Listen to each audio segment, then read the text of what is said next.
Welcome back guys to KJ Sembang pada hari ini. Hari ini hari Rabu guys, hari Rabu kita bersiaran di studio ni, okay.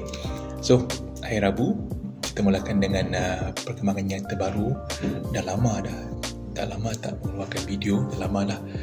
Dekat beberapa hari kita keluarkan video kerana kesihatan yang tak begitu memberangsangkan lah. Walaupun dapat video di luar macam di Kuching dan sebagainya, kadang-kadang cuaca tak bagus, hujan, betul-betul hujan di Kuching ni, petangnya hujan, satu. Nombor dua, hanya sebab pagi hari tak lagi menggunakan bas madani, menumpang pak petua saya. Dan yang ketiga adalah kerana masa yang begitu singkat. Kerana kita dah pula untuk mengajar belajar pada semester ni. Cuma tinggal lagi bulan September, 3 bulan lagi sebelum menghabiskan semester pada bulan Disember nanti. So semuanya baik lah ya. Tapi yang pastinya video-video akan dikeluarkan kalau boleh satu video setiap hari lah. Saya tengok subscribers pun dah lari 132 jadi 131. Tak apa, kita akan kembalikan lagi kita punya makan lah, kita kembalikan lagi, we will come back stronger.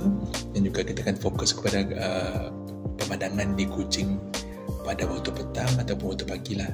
Itu fokus kita. Baik, pada hari ini saya nak bercerita tentang apa yang berlaku dengan NAS Daily. Mungkin isu ni dah lama berlaku, dah lama dah diperbincangkan. Saya cuma terjumpa balik dengan NAS Daily di Facebook post saya pada berapa hari ke? Pada pagi ni saya main semua tu. Terpandang post oleh NAS Daily. Dan kebanyakan videonya adalah video menggunakan AI.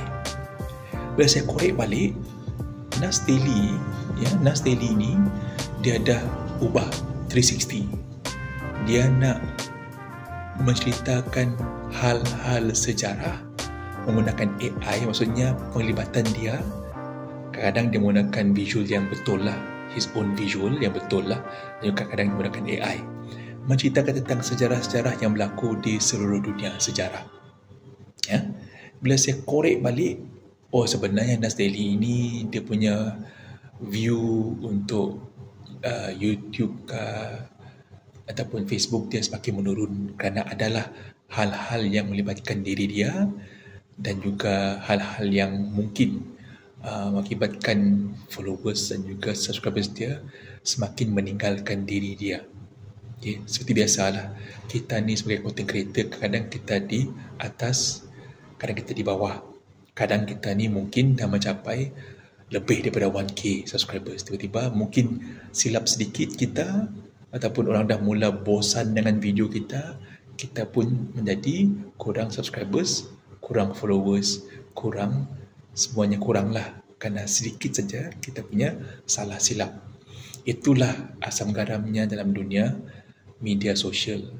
Okay? Kalau kita silap sikit, followers kita akan lari. Okay? Dan followers kita akan mencari lebih detail lagi apakah kita katakan selama ini betul ataupun tidak. Itu yang berlaku kepada kita, terutama sekali yang terlibat dalam social media content creator ni. Okay? Bukan senang guys. Mencari konten bukan senang. Memuaskan subscribers bukan senang. Ini bukannya kita buat video untuk kita punya suka. It's not for what we like. Ini lebih kepada apa yang subscribers akan dapat daripada konten kita. Contohlah DIY, memperbaiki barang ataupun DIY untuk menyenangkan hidup kita dan sebagainya. Itu yang kita tengok. Orang tengok itu lebih kepada apa kita cuba nak sampaikan kepada mereka dan apa kita rasa. Kita rasa ni orang suka, tapi orang mungkin rasa tak suka. Itu antara cabaran untuk menjadi content creator ya. Kadang-kadang luck, tuah itu yang membuatkan konten itu naik.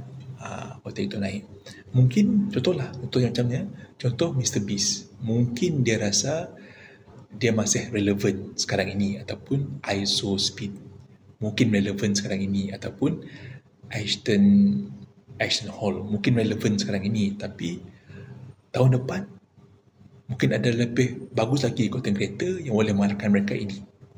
It all depends guys. It all depends. Orang kata mungkin mereka ini dulunya adalah ini, kemudian mereka dah tak digunakan oleh ini, mereka jatuh, populariti jatuh. Banyak berlaku guys, banyak berlaku. Artis, baik penyanyi, baik pelakon dan even content creator yang terlibat diri dalam hal ini mungkin akan jatuh. Itu adalah orang kata sebab-sebab yang mungkin sahih ataupun tak sahih lah. Okay, so itu saja cerita pada ini. Kita buat pendek lah, we make it pendek 5 minit. Kerana saya tahu subscribers pun, viewers pun takkan sampai lebih pada 10 minit.